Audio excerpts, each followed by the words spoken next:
ఈ మౌని అమావాస్య నాడు పితృకార్యాలు కూడా మంచి ఫలితాలు ఇస్తాయి.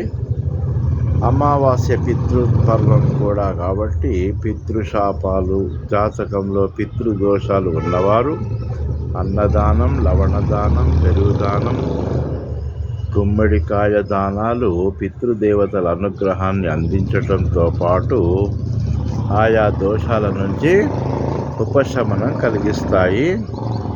ఈ మౌని అమావాస్య నాడు యోగ్యుడైన బ్రాహ్మణునికి పితృప్రీతిగా బూడిద గుమ్మడికాయను దానం చేయడం వల్ల గుమ్మడికాయ బరువంత బంగారం దానం చేసిన ప్రయోజనం లభిస్తుంది అని జ్యోతిష శాస్త్రాలు పేర్కొంటున్నాయి.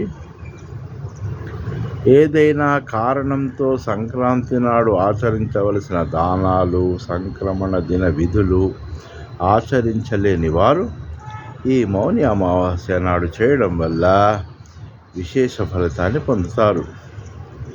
ఈ మౌని అమావాస్య నాడు సూర్యారాధనతో పాటు ఇతర మహంకాళి వంటి ఉగ్రదేవతల ఆరాధన విశేషమైన ఫలితాలు అందిస్తాయట.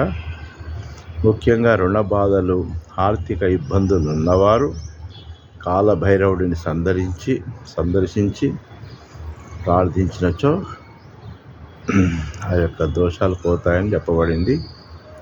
మనోభీతి, మానసిక అశాంతి వంటి సమస్యలతో పాటు పిల్లల్లో వచ్చే వాక్ సంబంధ అంటే నత్తి, మూగ ఇలాంటివి సమస్యలు, మానసిక ఎదుగుదల లేకపోవడం వంటి ఇబ్బందులు ఉన్నవారు వీరభద్రస్వామిని దర్శించి బిల్వ దళాలతో అర్చన జరిపించి భద్రకాళి అమ్మవారికి 21 లేదా 54 లేదా 108 సంఖ్య నిమ్మకాయలతో గుచ్చిన దండను సమర్పించినట్లయితే ఆయా సమస్యలతో పాటు భూత బాధలు, దుష్టగ్రహ బాధలు, నరఘోష వంటి దోషాలు నివృత్తి అవుతాయి.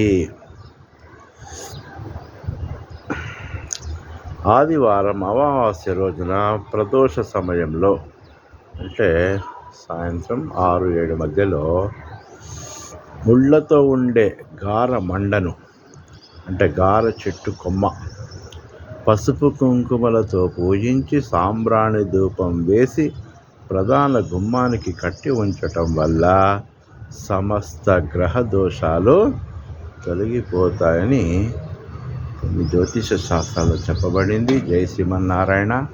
రాచకొండ రామాచార్యులు జ్యోతిష్యులు, శ్రీ పాంచరాత్ర ఆగమ పురోహితులు.